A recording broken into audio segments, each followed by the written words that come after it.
Do you know, I always want to do some kind of cold opening and kind of like, have some kind of cold opening, and I want to say cue theme song. And then, I get you. Yeah. That'd be cool. I don't think. Do you want to cue theme song?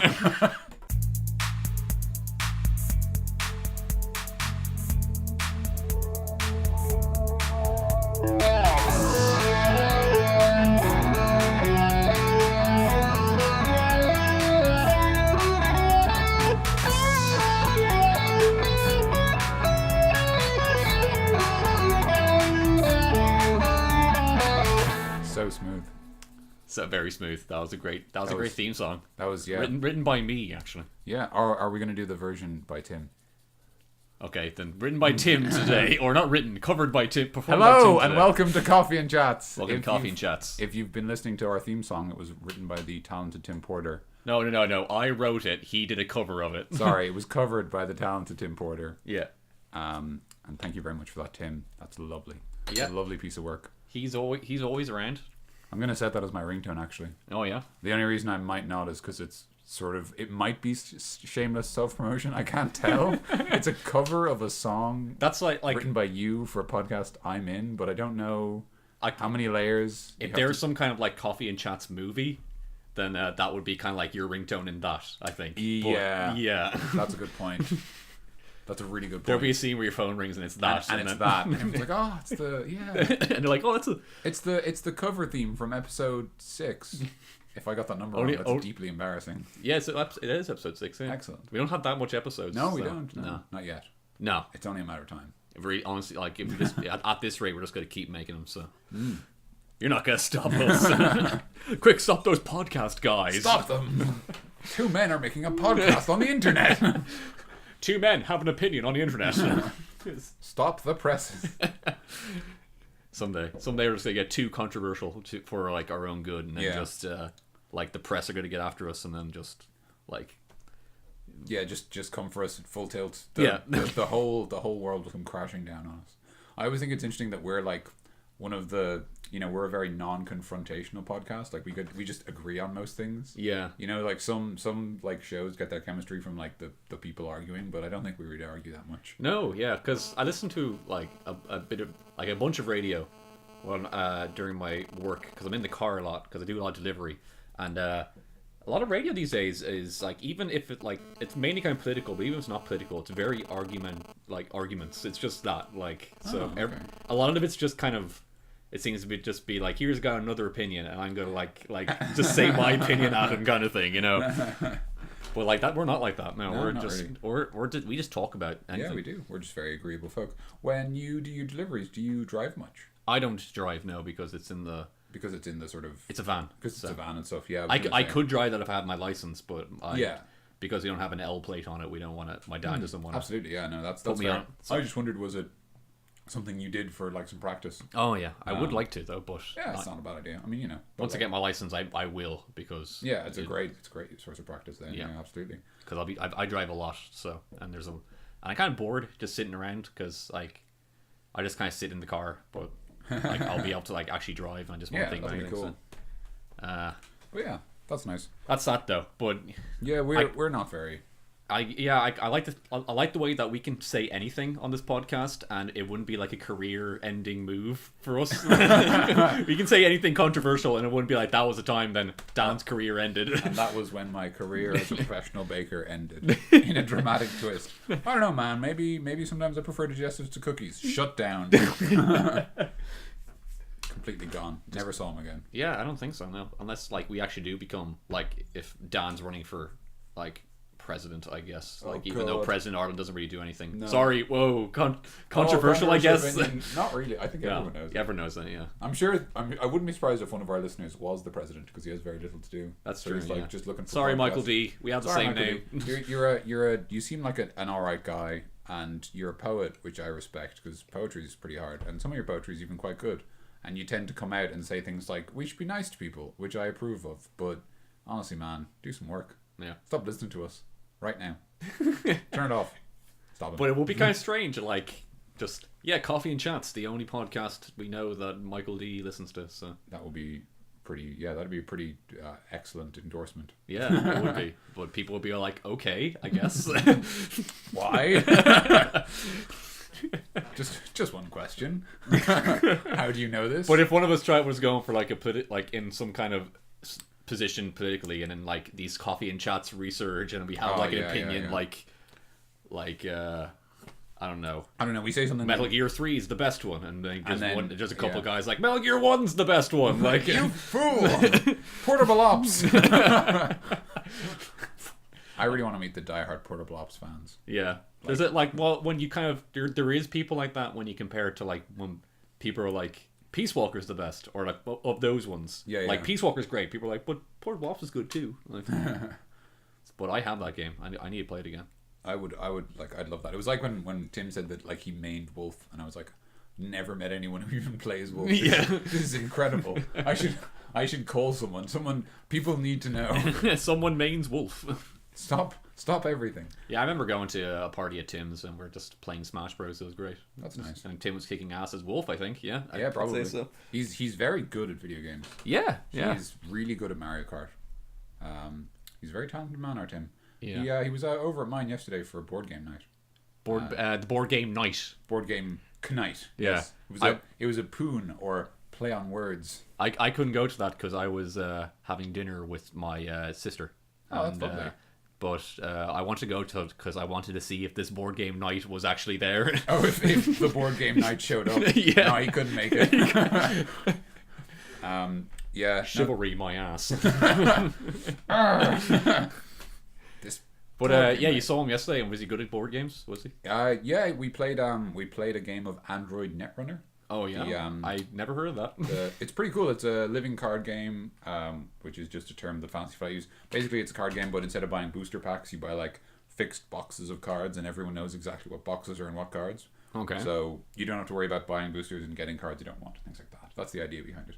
But the actual game is about a sort of dystopian future. It's not that dystopian. It's a little bit sort of maybe Blade Runner-y, sort of what other futures. It's very Blade Runner in its sort of setting, and that's kind of a cyberpunk future where there's like massive corporations, and then there's like, you know, really talented hackers who kind of try to undermine them. Yeah. And so then one side plays the corporation, and he or she has to set up basically try and like set up like, you know, their secret agendas all over the internet, and then there's a really big daddy long legs in my room now. Oh, or in the booth.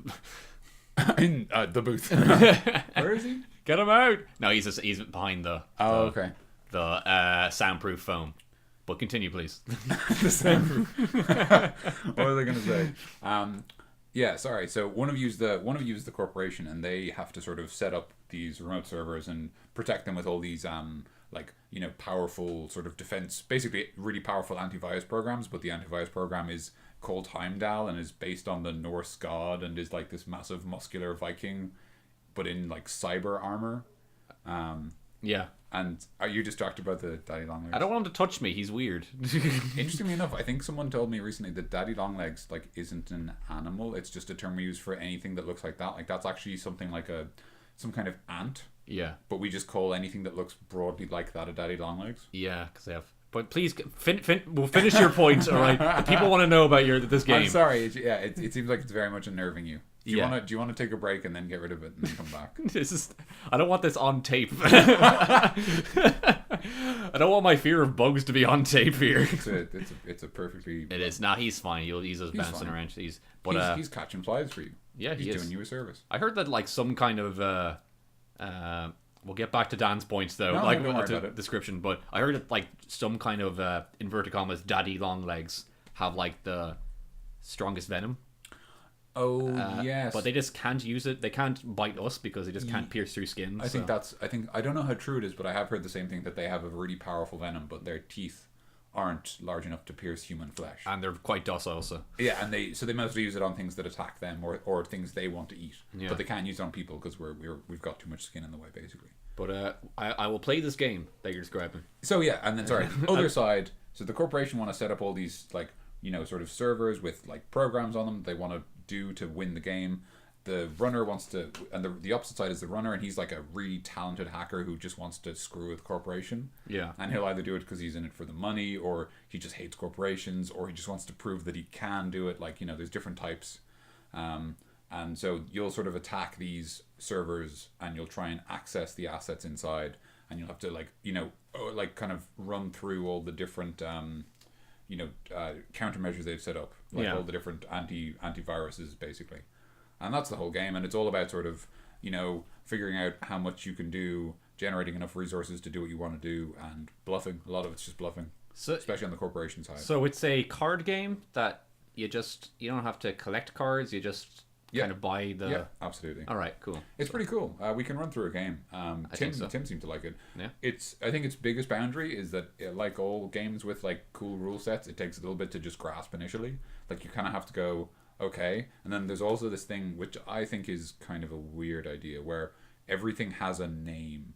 Like, everything has a name. So, for example, the corporation's deck is called his R&D, and your hand is called your HQ, and your discard pile is called your archives. And then the runner, his hand is called his grip, and his deck is called his stack.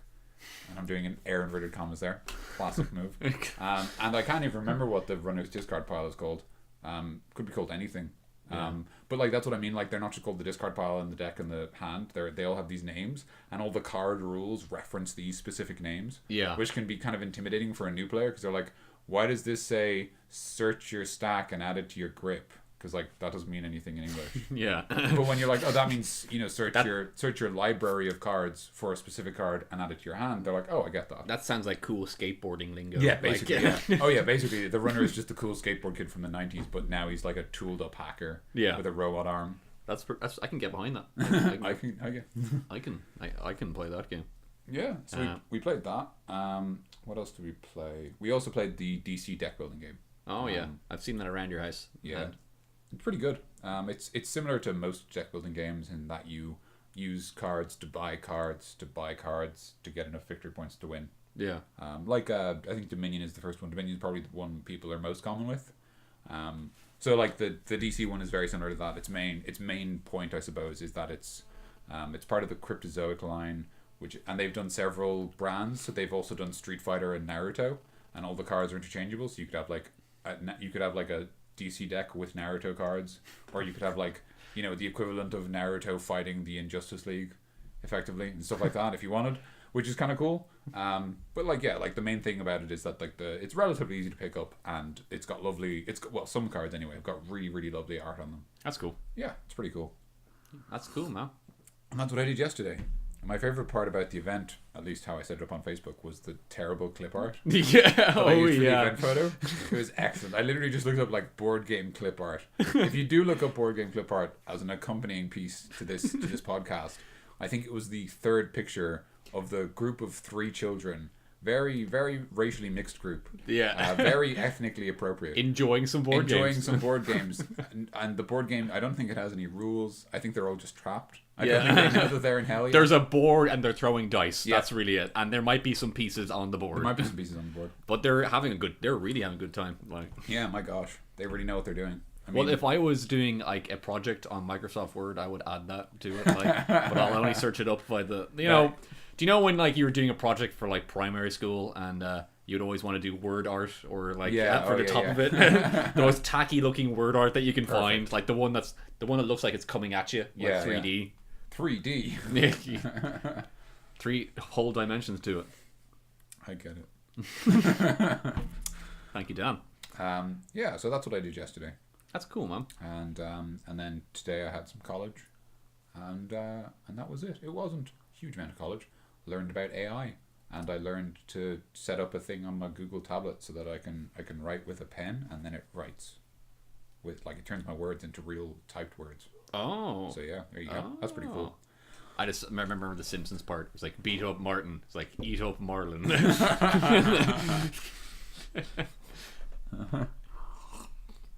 When you reference that, I thought you were going to reference the golf game from Simpsons.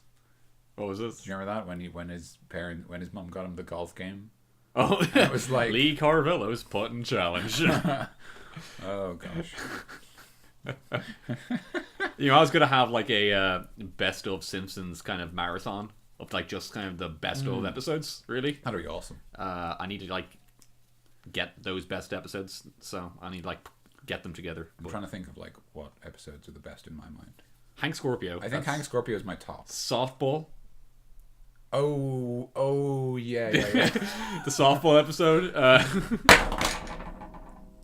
I was spinning a bottle opener in my hand. Cut the video. Cut. I was spinning a bottle opener in my hand and it just fell out of my fingers. So. Cut the film. It reminded me of something from, I think it was a video I saw on the internet that was like, you know, Ocelot spinning his revolver, and he was like, would you ever stop spinning that gun? And he's like, no. That's an Eager Raptor cartoon. Yeah. We can be called Revolver Bobcat then. Stop spinning. Oh god. Oh, Ocelot. He means well. Yeah. No, well, he does torture people a lot. He loves to torture. I think every single Metal Gear game has had an obligatory like torture scene with Ocelot there, at least. Yeah. He's always been present for once. So. Well, should we jump into? I was going to reference something Metal Gear 5, but I'm worried that you're going to give out to me for. I like it. Should we just jump into the Metal Gear talk and just? So should we cut the foreplay and just talk about it? So just I was just going to reference. There's one cassette tape in particular. I don't know if you've listened to it. These are some plot spoilers again. Like last week, if you haven't played Metal Gear, just be careful. It's the tapes where you're talking to Huey. You remember those? There's actually they're kind of interesting. There's like a set of 2 where he talks about cloning. Yeah. But at the end of the second one where he talks about cloning and Venom Snake's like, I've had enough.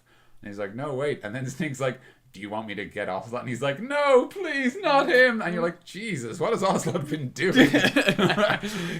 We don't need to torture him anymore. Have you just been like doing it for fun? No. Yeah, I felt really bad.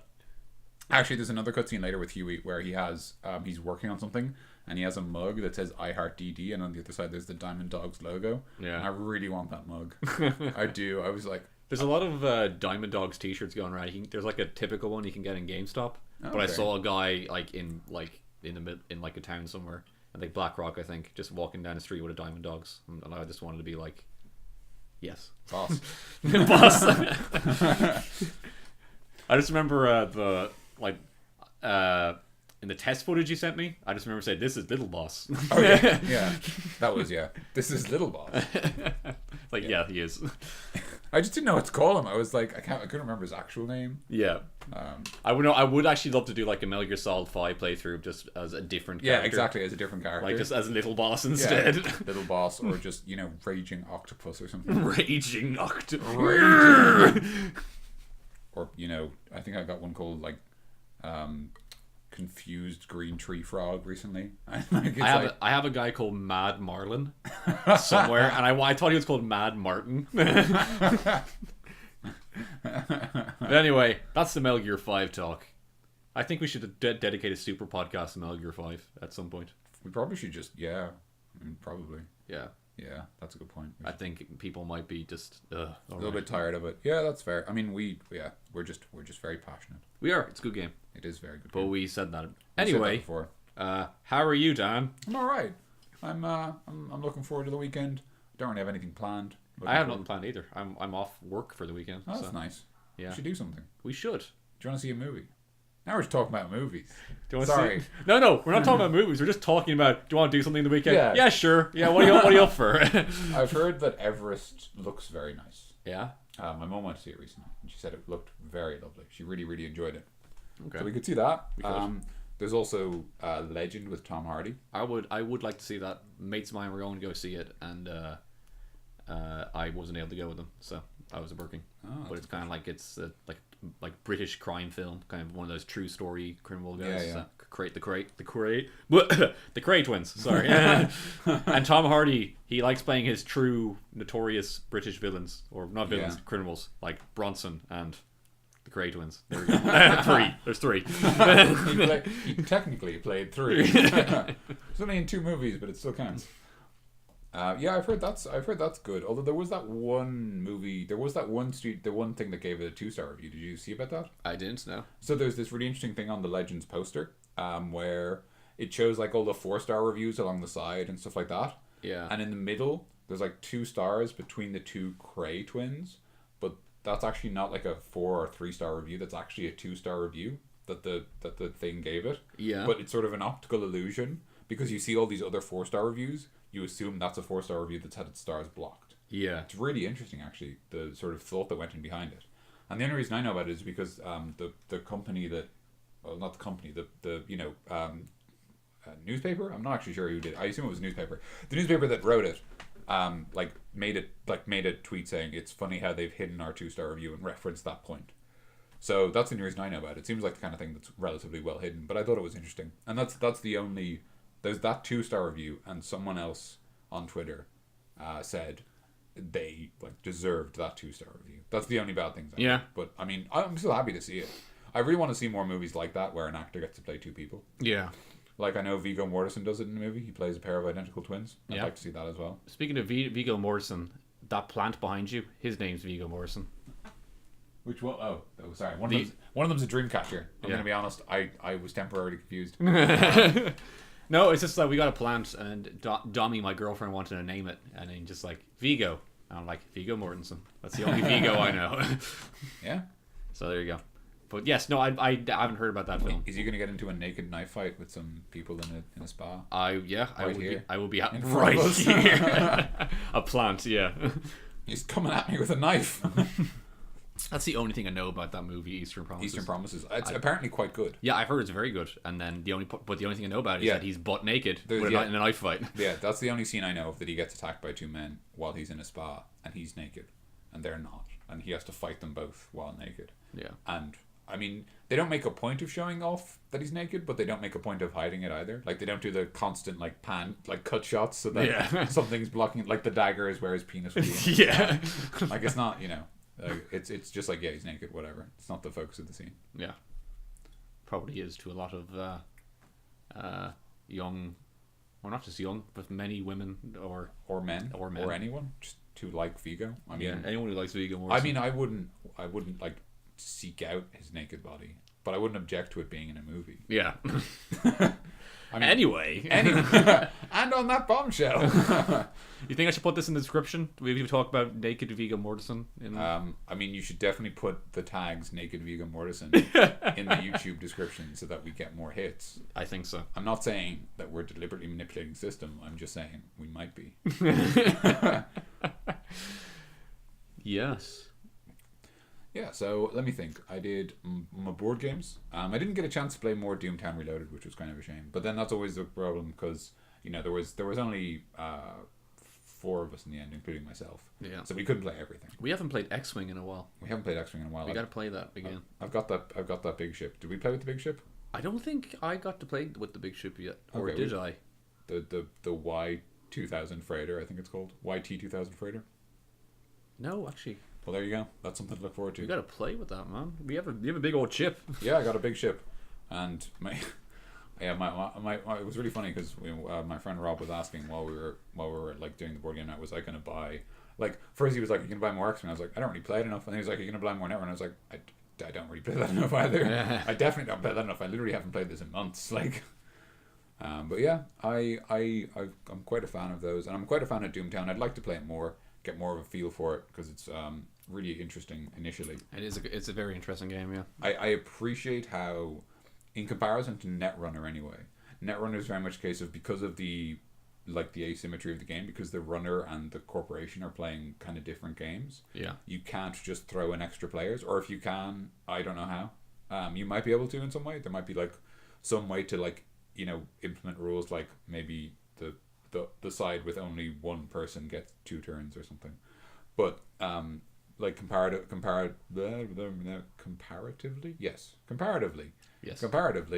Doomtown Reloaded, you can just throw in extra players, no big problem. Aside from that, it would just make games last much longer. Yeah.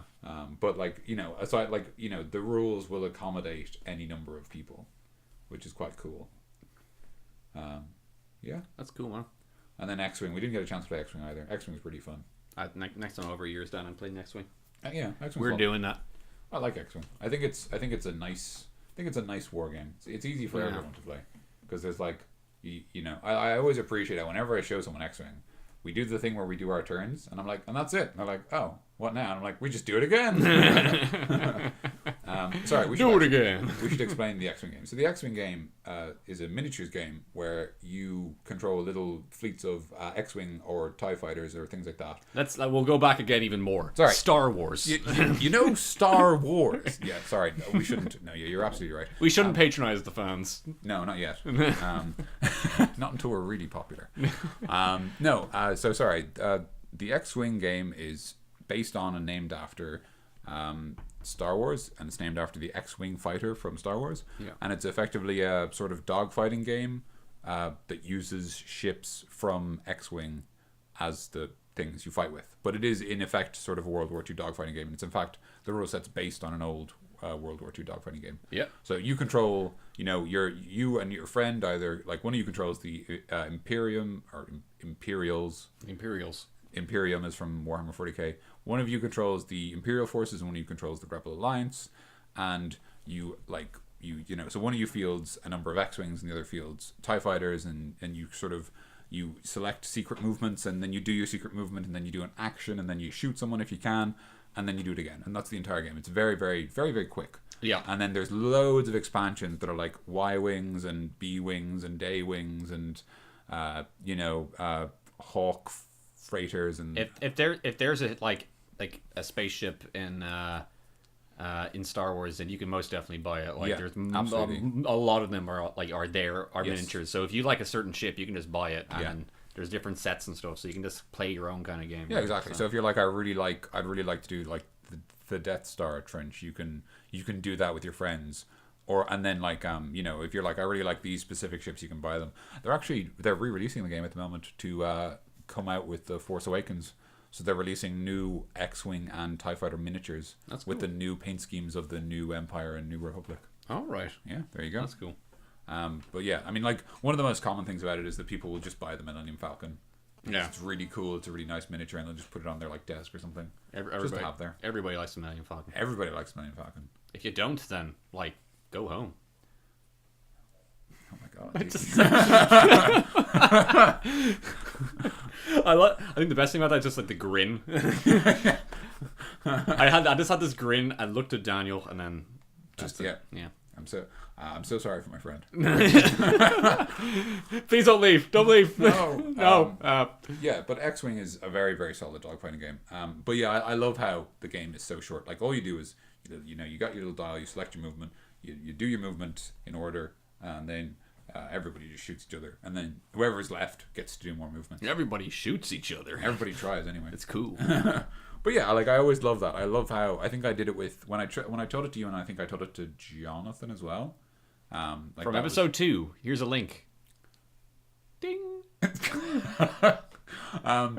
Yeah, and I think I was teaching Jonathan as well. I might have been teaching my brother, but it was cool. Just the moment where I'm like, and then that's it. And they're like, now what? And I'm like, we just do it again. And it's really cool because like turns take, initially they might take, 3 minutes or so, and then you do them a number of times, and then ships start to die, and then the turns take less time because there's less ships and things like that. Yeah. So it's a very kind of clever game in that as the game like starts to end, there's less game to play, which is generally like, people get less excited about a game the longer they play it. So It's nice that like as maybe your interest starts to peter out, you've only got 1 or 2 ships left to control anyway, so it takes you less time to take your turn. And it's a very accessible game. Like, it's very like nice to just get into. Yeah. Like, you can there's a lot of like complicated kind of complex strategies and stuff too, and then there's lots of different kind of equipment you can put onto it, but like if you want, like, for just newbies, it's just really simple to play. Yeah, to just play a regular old game, That's very true. It's really easy to teach someone how to play, and it's really easy for people to like jump in and just get it. Yeah. And the other thing is that the Star Wars theme plays really well with that, because like if your friends are maybe not that into board games, you can be like, well, you can pilot the Millennium Falcon. Yeah. And who doesn't want to do that? So like it's a nice that It's really cool. Like, oh, it's Star Wars. You like Star Wars, don't you? Yeah, exactly. Because like loads of people like Star Wars, and even if you don't necessarily like Star Wars so much, the ships look cool. Like, yeah. Because they definitely were more interested in necessarily like looking cool than being sort of spacey. Yeah. Like Battlestar Galactica, and I don't know, maybe Farscape might have had more realistic spaceships. Yeah. But Star Wars always had very cool ones. Mm-hmm. Like the Frisbee. frisbee. The I don't know. I don't know what the Millennium Falcon. I know that it's supposed to be based on a B-52 bomber, and it looks like a burger or a pancake, but I don't know where the initial idea from it came from. a burger or a pancake. Really? I don't know.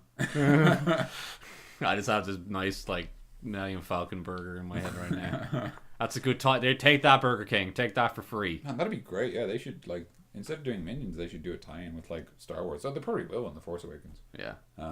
It's not like Minions are going to be the tie-in forever. Like, yeah, we're stuck in this weird Minions limbo right now. I don't even like Minions. I've decided like I'm not the kind of person who would go out of my way to hate them. You know, I don't dislike them. Yeah. I just don't really understand their appeal. I needed to, but I never actually seen any Despicable Me films. So I was like, I was just kind of, I missed that boat, really, so. That's reasonable. Yeah. It wasn't much of a boat. Yeah. Oh! No, yeah, it was, I saw Despicable 1. Despicable 2. Flip. Despicable 3. I saw Despicable 1. They just cut the me out of the title. It's shorter this way. There's going to be a sequel. Yeah, sorry. I saw Despicable Me 1 in the cinema, and it was fine. Yeah, it was fine. I remember thinking after I saw it that I felt like it would have been a more interesting movie if he'd stayed a villain. Yeah. And I can't remember why. It might have just been because the fact that he sort of starts as a villain and then just turns into a good guy, like because of love. It's just a bit like, oh well, that like any movie could do that. It would be maybe more interesting if you did something else. But Dan, love. Because because the idea is that like the movie's from the villain's perspective. So maybe the idea is that he realizes that there's some sort of, you know, there's the argument for a heroic villainy, like a Robin Hood-esque character who acts outside the law but does good or something like that. Yeah. But he just kind of goes like, nah, I'll be good, and that's it. And I just thought it was a little bit dull. And then the second one was, can't even remember it, honestly. There was a Mexican wrestler. That's it. That's all I remember. I think he might have been the bad guy. Yeah. See it now, cinemas. 3 out of 10. Despicable 3. Despicable 3. Cinemas soon. See it now, cinemas. They're gonna make a third one. Well, they made Minions. They're just gonna make Minions 2 instead. Minions 2. They're just gonna discard all pretense of it being about any character other than Minions. Yeah, we were talking about like, because we were talking about how many like Rayman games there have been, and then or like someone was saying, I never played a Rayman game before, but I played Rayman Raving Rabbids. And I was like, oh, that's before. That was when Rayman was actually part of that. Now yeah. But then it just got minionized, you know? Yeah, like we used that term, minionized. Oh, wow, that's a weird. We should have used the term rabbitized because they came first. That's true, yeah. But unfortunately, like no one cares about raving rabbits. No one really does, no. I mean, I remember playing the first one and thinking, this is a bit boring. Yeah. It's kind of like WarioWare, but much more frustrating because you're playing it on the Wii instead of the DS. Yeah. That's how I describe it. Because I have WarioWare for the Game Boy. In my shelf. I'm looking at it right now. Sorry. We should explain what these games are. Rayman Raving Rabbids, it was a weird game. It was using the Rayman license, but it was really just the sort of story, as far as it can go, was like Rayman was trapped by these creatures called Rabbids, and they like made him play mini games, and then you just play mini games, and that's all the game is. It's just loads of different mini games. Yeah. And WarioWare is also like that. It's just loads of mini games. But WarioWare is really cool because what WarioWare does is it like you do a set of mini games, and the more successful you do, the faster they get. Yeah. So you have to get faster and faster, and your like score multiplier goes up and up and up. Yeah, WarioWare is cool. Like it's very kind of like I remember like because it was the first one of those games. Well, the first like most popular of those games at the time, and it was kind of the first really of those popular ones. And it kind of I just remember like finding it really creative and just how it did it, and it just looked really cool to me. So yeah, it looked great. It looks really cool. I remember when I went to the Gaeltacht when I was quite young. I think 13. I might have the time. I might have the date. I might have my age wrong because I'm not sure exactly when WarioWare came out. But this was the second WarioWare. It might have been. I think it was the second one. WarioWare Touched on the DS. Yeah. It came out. I'm not sure if it was a release title or if it came out just very soon after the DS. But if it wasn't a release title, it was very soon after. Yeah, I remember it was one of the first games. It was definitely one of the first. And I brought that and my DS. I had the original DS, the really clunky, massive silver one. I brought that to the Gaeltacht, and like I barely saw it because everyone played it so much. Yeah. Which I didn't mind because like it was just amongst the guys in my room. I just shared it. But like everyone loved it. It was it easily got like something around the air. Like it easily got like 40 hours of play in that 1 week between us. Yeah. Because it's just so easy to play. Games want to be played, man. Like that's beautiful. they want to be played. He's back at it. Oh, he's back in the habit. He's back. Mr. Long Legs here. It's funny how they just like he's kind of like going like, oh my god. He's just, he's very disorganized. He is. Yeah, he's gonna fall on my face now. He's not gonna fall on your face, DC. He is. He's not. He's only gonna fall on your face because he's looking up at him. I just blew your mind. There he is. He's just doing a controlled descent. Oh wow, that was very yeah. Good job. He's Denzel Washington in Flight. Denzel. See it now. Cinemas now. We should. Yeah, it's not in cinemas, guys. No, it's not. Sorry about that, guys. Sorry. Yeah, Warrior Touched was a very, very fun game on the DS. I really enjoyed it. I played it quite a lot. I remember there was so like all the different like mini games had different actions. So when they reached a certain speed, you just couldn't play them anymore. But I remember there was this one mini game I found, and I basically just cheated because it was the mini game where you had to like trip someone up, and so you just had to like swipe the bottom screen of the DS with your stylus. Yeah. And I realized that if you just swiped back and forth over and over and over again really fast, you just do it like as soon as it happened. And so I just did that single mini game on repeat, and like got a score of like 300. And I don't know if you actually got any reward for it, or if I just did it to prove I could. Yeah. But yeah, after a while I just got bored. I remember like like all the characters in it really. Like you have to play like a bunch of mini games for like one character, and it's just like it's always been good. I love the disco guy. Oh yeah, that's cool. Yeah. No, yeah, it's really cool how they do that, where like there's like a bunch of characters, and then you sort of like unlock each one by getting enough sort of a high enough score in a previous one. Yeah. And there's 8-volt and 16-volt, who are like the DJs. Yeah. And I can't remember what the disco guy's called, but I do remember him. And then there's the Ninja Twins, who are called Kat and Anna. Yeah. Because that spells katana. Oh, really? Wait, are you? No, I never. I never got that. Yeah, it's at first I was like, oh, that's funny, but wait, I didn't get that. And then there was Ashley, the witch. Oh yeah, the spooky girl. The spoopy girl, and she had a theme song and everything. She was the only one that actually had a theme song. Oh yeah, she does. Yeah, you can even and here's a weird bit of tangential trivia. You can even that song is actually in Super Smash Bros. Wii U. In the WarioWare stage, you can. It's one of the songs that'll play sometimes. Cool. And they've got two versions. They've got the version with the Japanese lyrics and the version with the English lyrics. Cool. Yeah, there you go. That's cool. Well, Halloween's coming up, so that's a good segue there. Yeah. Because she's spooky, and Halloween is spooky as well. Welcome to the extra spooky episode of Coffee and Chats. More like coffee and spooks. Guy, it's Halloween. Halloween's quite far away, DC. Getting ready, man. I'm getting ready. Fair enough. We have to do like a special Halloween coffee and chats where we dress up. We dress up, and then we're in costume. Dan's a mummy, and I am a ghost. He got lots of toilet paper on him. I just have a sheet on me. We just fell into them. Yeah, we just. I just love how you were like, we'll get costumes. It's like in an audio format. We'll get costumes. Perfect. One of these days we're going to upgrade to film, I think. Like maybe kind of like a talk show style. I don't know. Yeah? Yeah. I don't know. Maybe probably not. That'll be horrible, but it'd be pretty fun. Like maybe for something like Coffee Quest, which isn't even out yet. Sorry guys. Oh my god. Spoilers. We talked about it extensively for the last two episodes. Actually, yeah. Well, we talked about it a little bit, but now we talked about it a fair bit. We still have to do another episode. We still have to do another game even. Yeah. But obviously we don't have to rush it because it's as far as you are concerned, because you're our chief editor and staff, it's a nightmare to edit. So giving you more of it, there's no rush for that.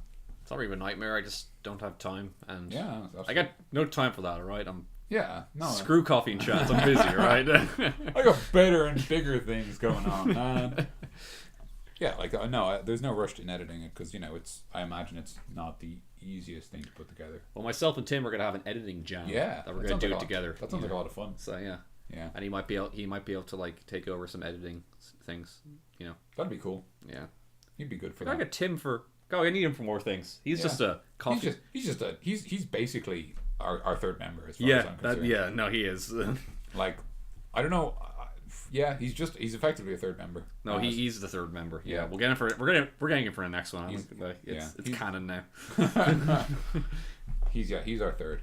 I don't know if Jonathan's our fourth yet, because he's been in stuff, but I don't know how much he considers himself, part of the channel. I don't think he considers himself part of the team.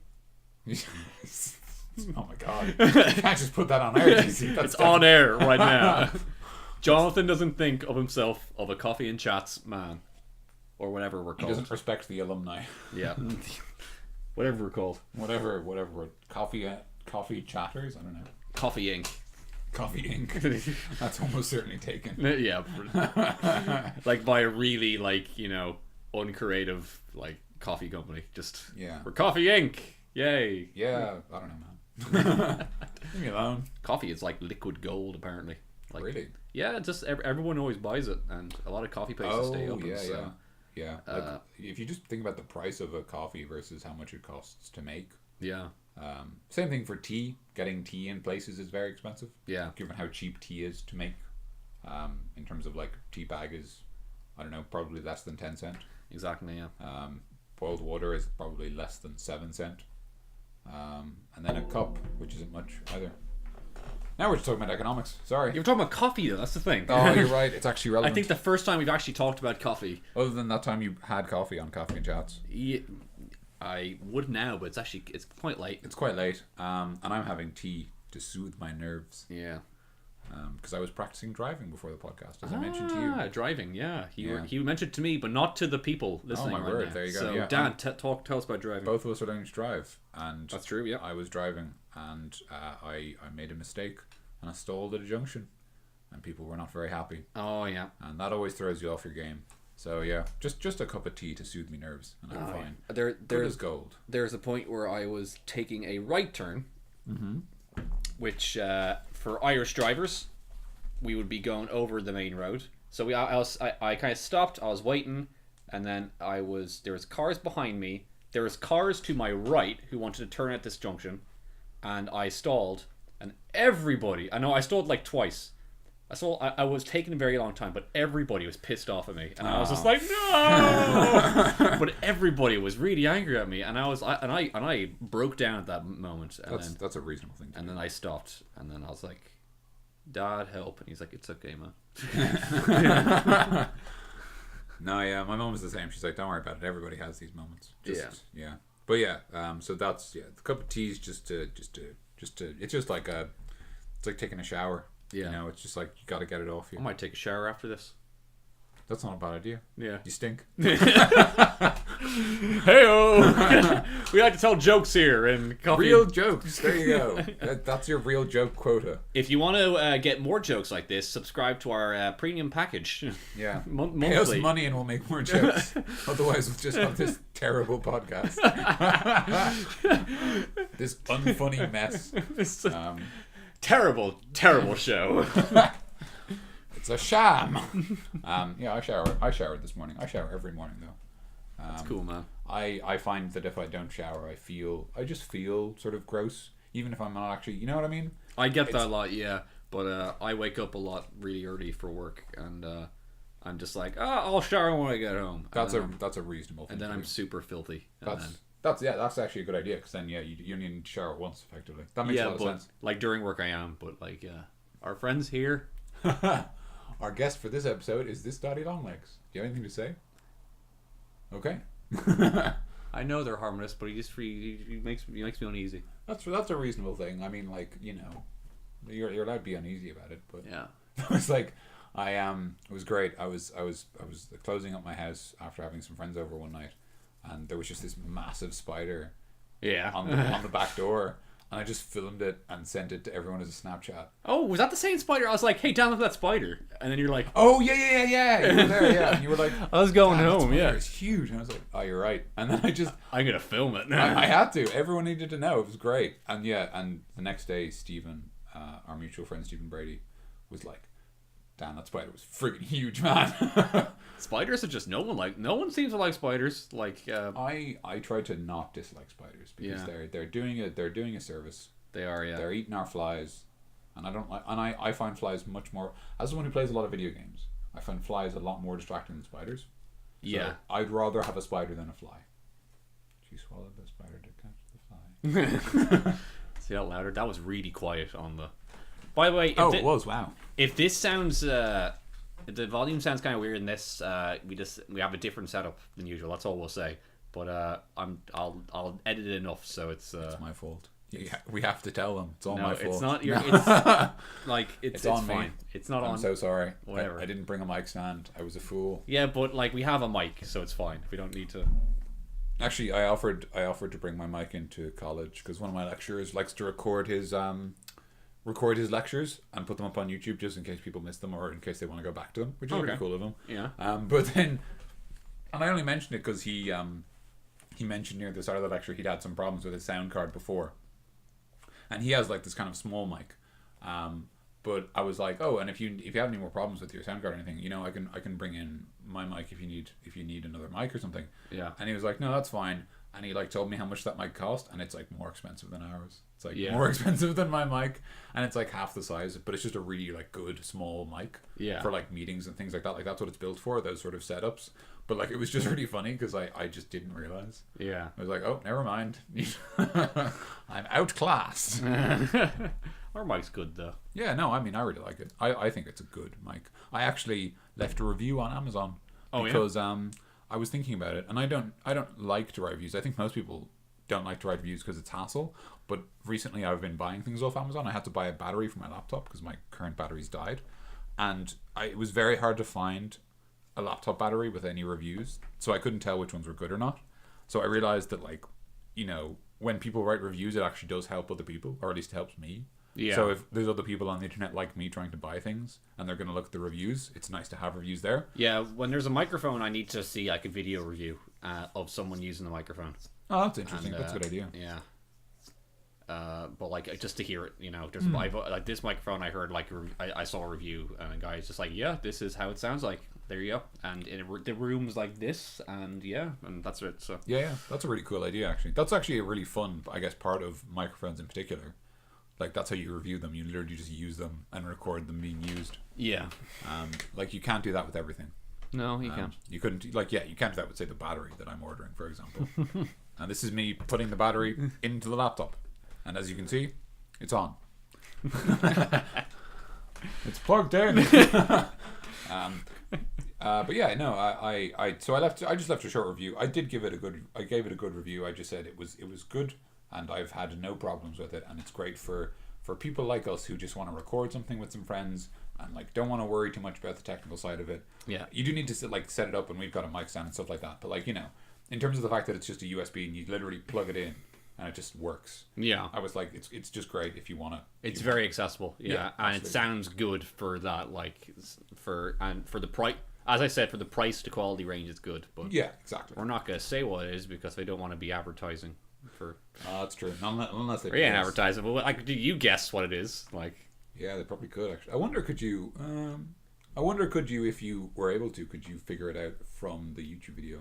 Would the YouTube video be embedded with some sort of metadata that would tell you what microphone was used? Probably. It might be. I'm not sure. Maybe. It might. It might actually be in the audio file somewhere, but I don't know. I don't know enough about audio file layout. Neither do I. Yeah, I don't know when it comes to that metadata. I just like it's beyond me. So yeah, it's absolutely beyond me too.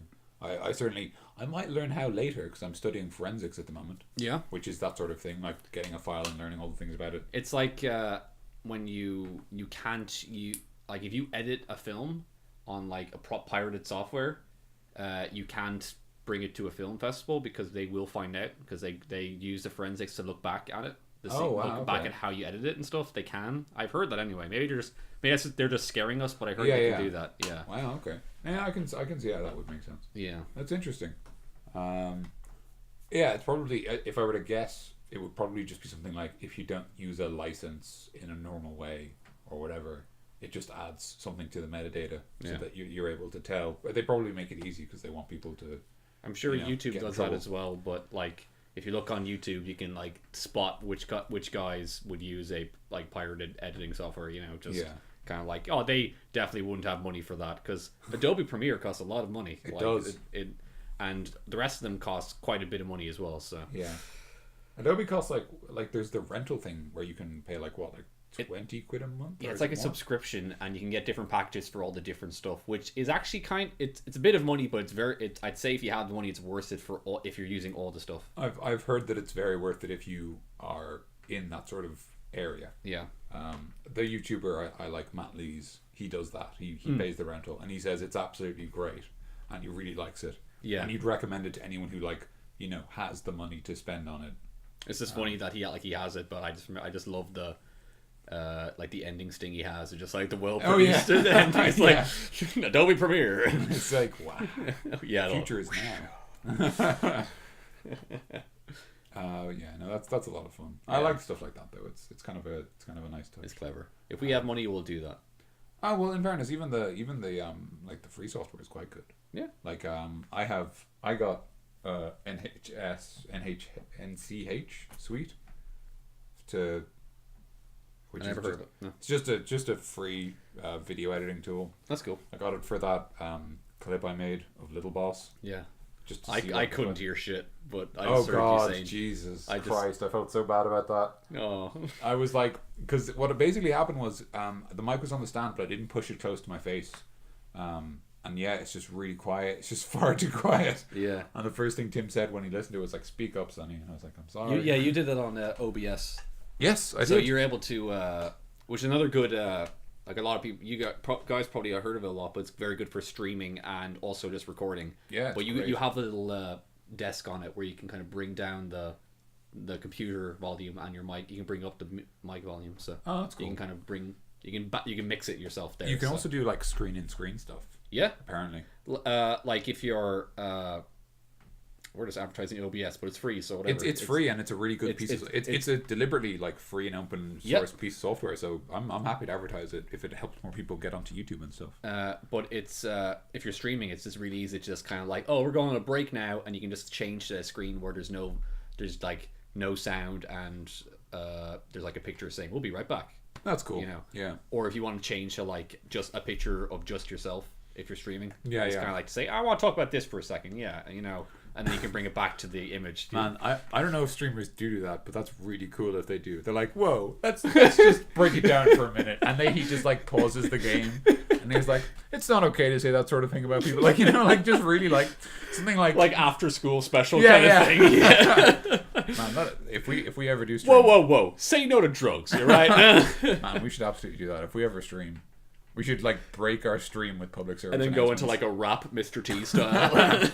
Mother, there is no other. Yeah, just do like Will Smith really respectful raps. Yeah. That'd be great. Well, we should do coffee and chats like PSA, like a public service announcement, just on drugs or something. Yeah, we should do it about like the Cold War, just something completely. Like, Cold War is over. Don't know what you're talking about. Cold War never ends. No, but like if you're a streamer and you're listening to this for whatever reason, I don't know, but if you happen to stream, please at one point do that where you have to break it down. Yeah, absolutely. And make the screen just your face. And sit backwards on the chair, go the full 9 yards. And just break it down. Just break it down for the kids. Yeah. They got to learn. They need to learn from someone. Yeah. That'd be really fun. They need to learn. It's kind of strange that like how entertainment's become that like... What, streaming? Streaming and just kind of...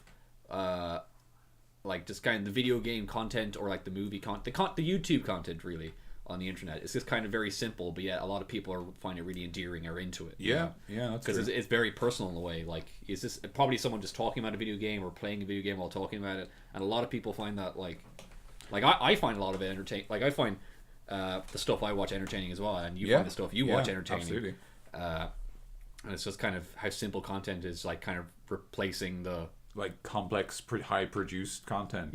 of like TV. Yeah. Because anyone can do it, Yeah. I guess. It's like a YouTuber I'm subscribed to called Prenatual, Prenatual, and I'm happy to say him by name because I don't think he uses ads or anything. He just likes to make videos. Okay. He does some really like basically his like thing on YouTube is that he loves stealth games and he does really really high skill playthroughs of stealth games. So he'll like do a mission in Hitman and he'll get like the perfect rank and he'll never get spotted and he'll never kill anyone except for his targets and he'll like never knock anyone out and he'll like never wear a disguise and all the things that are like make the game harder, and he does them all. Yeah. And then he just records himself playing them. And I really like some of his content because it's really really cool. And recently he's been doing a lot of the missions from Metal Gear Solid 5. And don't worry, I'm not going to jump in Metal Gear Solid 5. I'm only mentioning it. Just get sicked by attack dogs. Producer's shaking his head. Oh no! And it seems like that producer like really doesn't like us. I don't know why he keeps us around. Yeah, because we bring in the ratings. Yeah.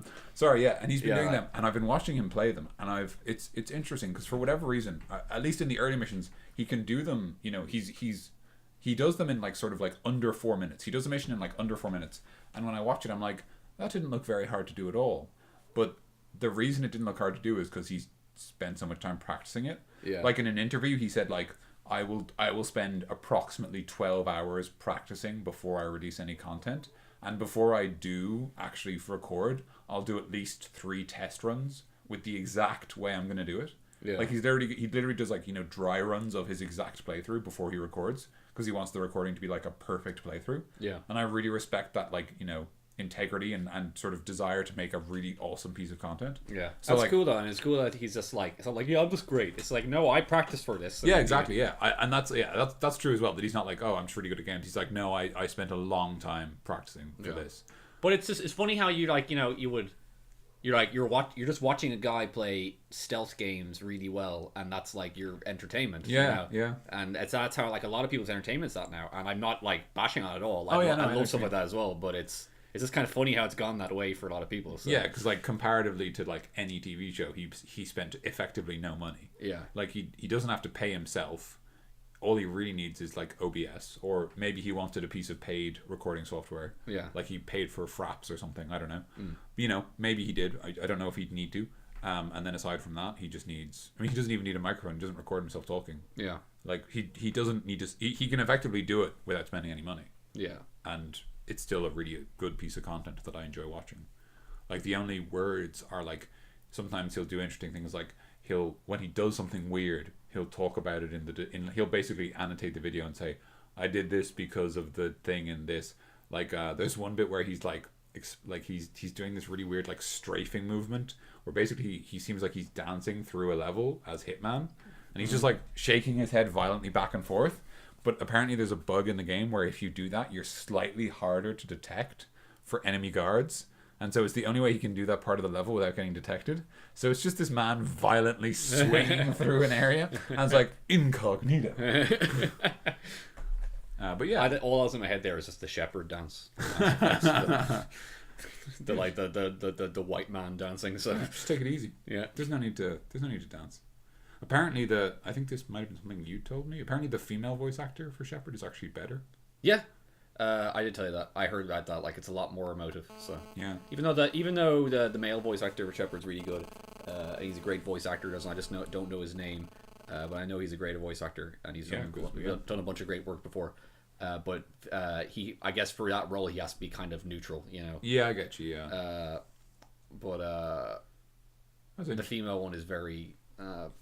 I heard recently that someone was just saying that like playing female Shepard is actually more interesting than playing male Shepard, partly because of the voice acting, but also because it like apparently it's like some things are just a little bit interesting as a result. I think some characters like might be slightly kind of sexist towards you because you're a woman, like they might expect a man to be doing that job or whatever. Yeah. And like that angle is interesting as well. And it got brought up because apparently the new Assassin's Creed game, Syndicate, you play as a pair of twins. Or at least they're brother and sister. They might not actually be twins. but they're definitely brother and sister. And you can while you're free roaming the world, you can just pick which one to be. Okay. And then for some missions you can play either, and for some missions you're locked as one or the other.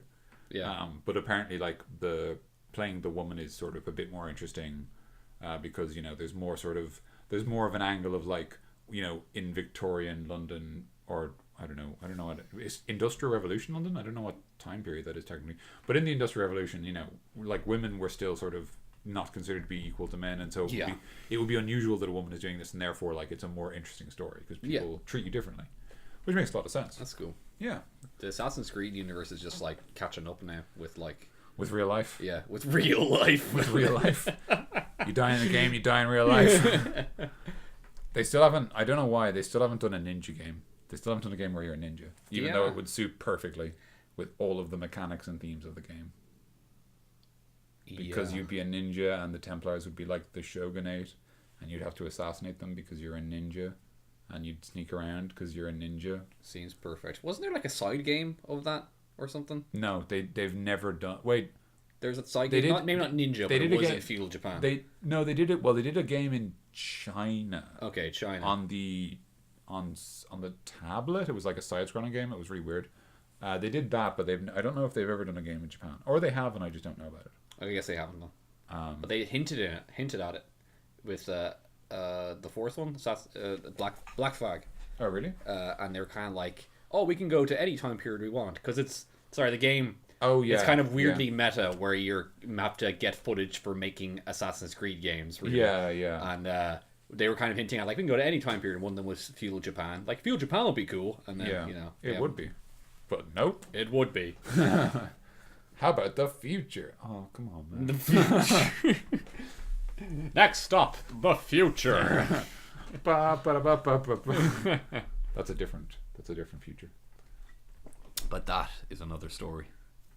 Yeah, but they're interesting. It's I might play through Mass Effect again. I haven't played through it in a while. I'm playing through Mass Effect. Actually, I haven't done it in a while. Are you doing it as a lady? As a lady. Are you a lady? She's a lady. What kind of lady are you playing?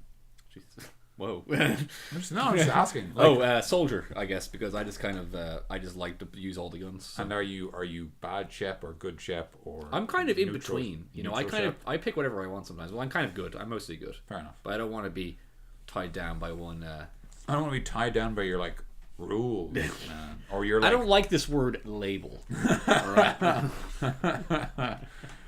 Oh dear. I always thought I always thought Renegade was a missed opportunity with Mass Effect. Renegade's just douche. Yeah, that's the problem, because Renegade is supposed to be like Dirty Harry. Yeah. You're dirty, but you get the job done. Yeah. And there's very few scenes where Harry's just a douchebag to someone. Yeah. I mean, at least not in the original Dirty Harry. There might be later. I don't know. I haven't watched them all, the 7 movies or whatever there is. But like, oh yeah, there's 7 of there's loads. There's only one called Dirty Harry, and the rest are just called, like, The Enforcer and Deadpool and things like that. That's Deadpool, 2 words, not 1 word. The Deadpool, I Sorry, think. You're right. Absolutely, yeah, it's the Deadpool. The Deadpool. Which is actually a term for, like, you all put money in, and then whoever survives the longest gets all the money or something. We should do that. No. Yeah. Why no, man?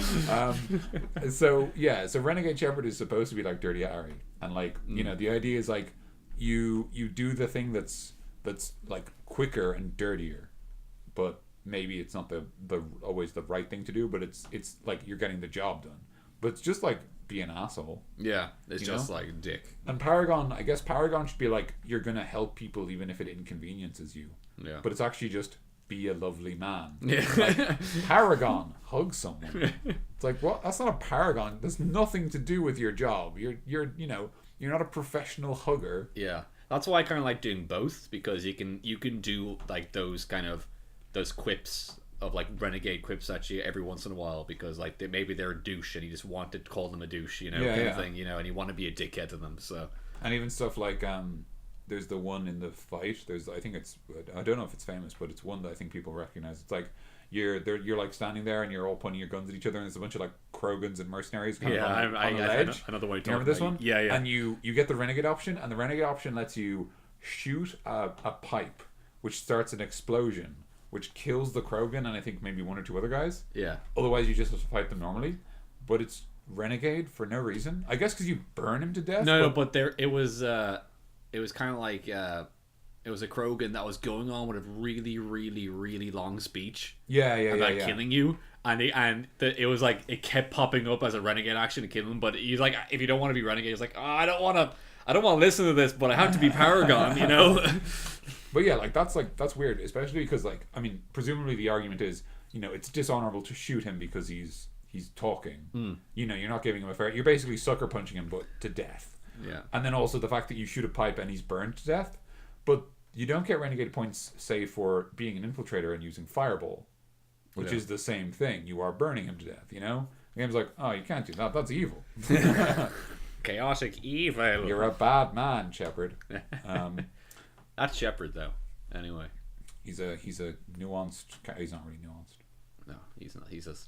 He or she is just a regular old dude. I love my favorite scene in all the Mass Effects is any scene with Garrus. I was gonna be specific, and then I realized any scene with him. Probably my favorite is when you go out to the Citadel and you shoot beer bottles together. Oh, that's just the lads. That's such a lovely scene. Yeah, he's such a great character. And he doesn't actually do that much, but he's such a great I think it's because he has a better arc than Shepard. Yeah. Yeah, he starts off as a really by the book C-section officer. Yeah. And then he works with you and kind of. You can kind of, and basically your choice in the first game is teach him to stay with the rules or teach him to kind of sometimes justice has to be in his hands. Yeah. Sometimes he has to do his own thing. But either way, after the events of Mass Effect 2, I won't spoil them, although you should have played Mass Effect 2 by now, and that's entirely your own fault. Yeah. But after the events of Mass Effect 2, you disappear for a while. We won't say why, but you disappear for a while, and Garrus becomes Archangel. Is that his nickname? Yeah. This after Mass Effect 1. Yeah, after Mass Effect 1. In Mass Effect 2, he disappears, and you're told to find someone called Archangel. Yeah. And then it turns out to be Garrus, and basically he kind of went rogue and got together a gang of like-minded people and started taking down the gangs, but he wasn't doing it legally. He was basically Batman. Yeah. He was just Batman, but with a sniper. Yeah. So therefore much cooler. And he has the massive scar from when he got shot, and he's got the really bad he wounds, and he gets it right. Sorry, he gets that when you show up, yeah. Right when you show up, he gets a big scar on his face. So yeah. Yeah. And so and then the idea is the rest of the second game is sort of you can be it's I don't think it's ever questioned whether he did the right thing, but I think the idea is you can kind of you keep the same path of you teach him to sort of be you can teach him sort of the good or ill of vigilantism. Yeah. And then in the last game, it's less about teaching him and more about him just reflecting on what you have taught him, and he sort of reflects that at this stage. So if you've always been kind of encouraging to play by the book, then he kind of becomes more like that, and otherwise he's a bit more of a loose cannon, I guess. Yeah. And that's fucking awesome. Yeah. Comparatively, I'm pretty sure he might have one of the best arcs in the series anyway. Because he's in all three games, which in and of itself is pretty impressive. A lot of those characters that are in all three games are usually people's favorites, like Tali and Rex. Is he? No, he's not in the. Well, he's not in the third game as a companion. Yeah, he's on the second one as a companion. Yeah, it's just people seem to really like Garrus and Tali, really. I think because I guess But no, that those games have really great characters. That was kind of the first one of those RPGs where they start to the characters, they can all have their own different arc and stuff, and it's interesting, it's kind of the first of its kind, I think, anyway, it's it was similar to the KOTOR games, but I never played those, but I think it was definitely a lot more character driven than KOTOR, or if it wasn't necessarily more character driven, it was certainly more accessible in how character driven it was. Because that's what Mass Effect, the appeal of it is, just the characters. Yeah, it's a very character driven game. So. I mean, that's the interesting thing about Mass Effect. It effectively works you talk to some people, you walk down a corridor, you notice some chest high walls, you start a fight, you finish your fight, and then you get to your next decision. Yeah, there's a lot of shooting people in a big room where there's stuff over behind. That's the game. Yeah. But talking to people and the interactions is great. Talking to people and making decisions are what people like about Mass Effect. Yeah. And in fairness, the combat's not bad by any means, but certainly that's the sort of, I guess, emotive heart of the game. I wish it was. It was quite old, but I kind of wished it was a lot more telltale-y. As in kind of it had a lot more repercussions of what you said, you know? Yeah, I mean, I think, I guess that's kind of I imagine that's probably part of the inspiration of the Telltale games. Yeah. The whole idea of people really enjoy making decisions, so we should make a game that just does that. Yeah. And yeah, it would be nice, actually. I suppose there is a new one coming out, Mass Effect Andromeda. I think so. And so, I mean, like, maybe that'll do that. Maybe it'll just be really, really talky. Yeah, I hope so. And I don't mind a bit of shooty stuff. I don't mind a bit of action. No, absolutely. But, Mass Effect, it's always been about the talking and the characters. So I hope it's all right. I hope it's all right. I'm sure it will be. BioWare generally know what they're doing. I can't remember when they've made a bad game. The end of Mass Effect 3. Oh, fair enough. There we go. There we go. I win. And on that bombshell. Yeah. Oh wow. No, we're gonna end on that. Yeah, we are. Sorry guys, but everyone knows Mass Effect 3 ending is not the best. It's not great. Yeah, it wasn't that good, but But all the super secret ending cutscenes, they were alright. Yeah. The one where it's like, he's okay, folks. just in long form cutscene, it's just, but he's okay. There was much rejoicing. Anyways, yeah, we can end in there because I don't want to get too long over this. Yeah, that was good. I think that was a good length. That's a good length. Anyway, Dan, how do you feel about that Coffee and Chats episode right now? I didn't get to talk about my theme in Metal Gear Solid 5. Well, you know what? You never will, okay? Oh, wow, there it is. Okay. No, Dan wanted to talk about something about Metal Gear Solid 5, but yeah, we've talked a lot about it. You wisely chose to not let me, which was probably for the best, given we did a lot of talking about it. I mean, as you mentioned, we might always do like some sort of supercast, or even just an actual video about Metal Gear Solid 5. I think so, yeah. I think we've got a fair bit to talk about, certainly. Yeah. All we need to do is write a script. Do you want to write a script? Sure, I guess. You could write a script. I you know, we both had different ideas about talking about video games, I think. You know what's cool? What? We could write the script as a Google Doc and then just write into it at the same time. I think that's really cool. That's like my favorite thing about Google Docs. It'll be like typing, but kind of like you typing and then my hands over your hands while typing. It's just kind of like really romantically. Ghost, but with typing a script for YouTube. Typing a script for YouTube. Yeah. That's actually going to be the modern reinterpretation Ghost. Yeah, like a bunch of people wanted to be YouTube stars. Okay, so wait, so instead of Patrick, who's the modern Patrick Swayze? I'm actually trying to think one. Who's like the modern heartthrob? Who's the guy who plays? I don't know. Tom Hardy's one. There's the guy who plays Captain Kirk. He's pretty attractive. Yeah, Chris Pines. I guess like someone like any of the Marvel guys. I guess, you know, like they're all maybe Chris Evans or Chris Hemsworth, something like that. You know. No, that's probably. Or what's his name? The guy who plays Loki. Really Tom Hiddleston. Yeah. Tom Hiddleston. Yeah, they really like him. Yeah. So like maybe like him and like, you know, his girlfriend, and they want to be like YouTube stars, but then he like dies in a car accident. And then like there's a scene, but it's the one from Ghost where she makes the plot, but it's writing a script for YouTube. Yeah. That'd be the modern. You know, we can write a script for that. Screw this YouTube stuff. Right? We're gonna write the greatest script. I'll ring Tom. Tom, buddy, hey, listen, how's it going? I've got a great idea. I need you in on this. We've got no money. Give us all the money for it, please. Help. Anyway, guys, thank you for joining us. Thank you for listening to our terrible, terrible podcast. If you want more jokes, you got to pay for them. That's the way of the world. We have a premium package where $25 a week. Is that what we're doing? Yeah, $25 a week for 2 jokes. 7 jokes if you pay for the super premium package. Yeah, and Dan will come to your house and shake your hand. I will. I'm too busy though, I won't be there. And if you pay like, you know, 100, Dan will come to your camping trip and be the DJ. I will. Yeah. I'll even supply my own beats. That was on a band's like pledge music or Kickstarter or whatever. Kickstarter, something like that.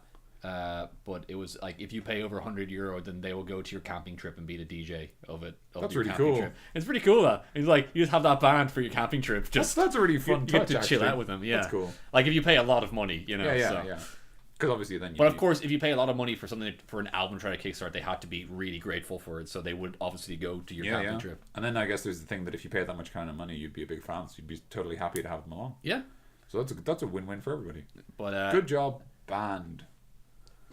I don't know who I forgot who the band was. If you know who that band was, leave a comment. And if you like this video, you can click the like button below. And if you'd like more videos like it, you can click the subscribe button. Yeah.